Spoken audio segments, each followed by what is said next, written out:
ఆసుపత్రికి వెళ్లి తిరిగి ఇంటికి వెళ్తున్న ఓ వృద్ధురాలి మెడలో ఉన్న పుస్తల తాడును దొంగలించిన ఇద్దరు దొంగలు హుస్నాబాద్ మండలం పోతరం గ్రామానికి చెందిన బొద్దుల లక్ష్మి ఆసుపత్రి పనిపై హుస్నాబాద్కు వచ్చింది. ఆసుపత్రిలో చూపించుకొని తిరిగి ఇంటికి వెళ్తుండగా సార్ రమ్మంటున్నాడు అని నాగరం రోడ్లోని బస్టాండ్ వెనుక సిమెంట్ షాప్ పక్కన వృద్ధురాల్ని ఆపి అక్కడ నిన్న దాడి జరిగింది తెలుసా నీకు అని వృద్ధురాలికి ఆ ఇద్దరు దొంగలు చెప్తూ మెడలో ఉన్న బంగారం టవల్లో దాచిపెడతామని బంగారాన్ని ఆమె టవల్లో రాళ్లు పెట్టి టవల్ ఆమెకు ఇచ్చారని లక్ష్మి తెలిపారు.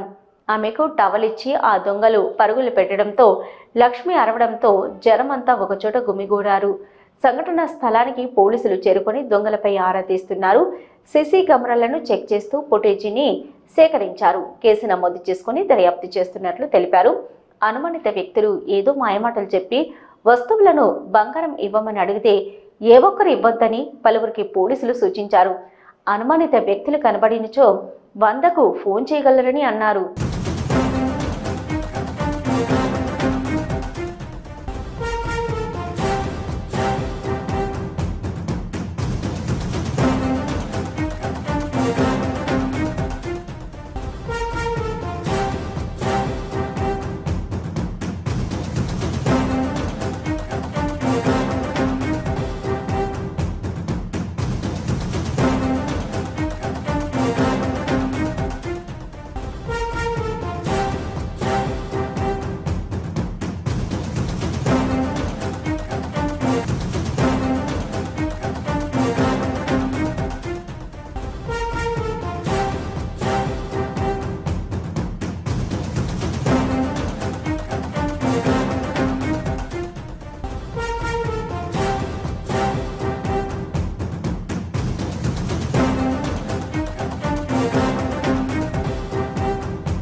నేను సార్ దగ్గరికి ఆ రిపోర్ట్ పట్టుకొని పోతా అంటే అక్కడ రకవేనా మూల మీద రకవేనా పోతే ఆయన వచ్చిండు అమ్మ సార్ రమ్మంటాడు అని తీసుకుపోతాడు సార్ నాకు ఇప్పుడే ఇచ్చిండు రిపోర్టు ఎందుకు అమ్మ రమ్మంటాడు అంటే ఇట్లా పట్టుకొని వస్తాడు వాడు అంటే ఇటు జరిగి మనకి ఇటు ఎందుకున్నాడు ఆడు నిలబడి అంటే వచ్చిన ఇక వచ్చే వరకు అమ్మ నిన్న దాడి జరిగింది నీకు ఇరికేనా అన్నాడు అంటే ఏదాడు నాకు తెలియదు మాకు పోతారా అని అన్న వరకు నేను దాడి తాగింది బొస్సులు పోతాయి బొస్సు తీసి ముళ్ళగడతా నీకు ముళ్ళగడ్డ పెడతా తీయాలి ఇద్దరు ఆడవాళ్ళు నిలబడ్డారు తీసి అయితే అలా తీయలో పెట్టిండు రాళ్ళు ముళ్ళగట్టి ఇలా పెట్టేపో అమ్మ అన్నాడు కానీ వేరంగా ఉంటుంది అడిగింది ఇక నలుగుంటాడు భయంలో ఉన్నాయి ఒకడు దారి ఉంటాడు సరే ఉంటాడు తీసుకుని సరేనే ఉంటాడు నాకు 3 రాళ్ళ బాధ్యత నేను ఏం చేయాలి 1 కేజీలో 2 కిలోల పావులు ఎత్తు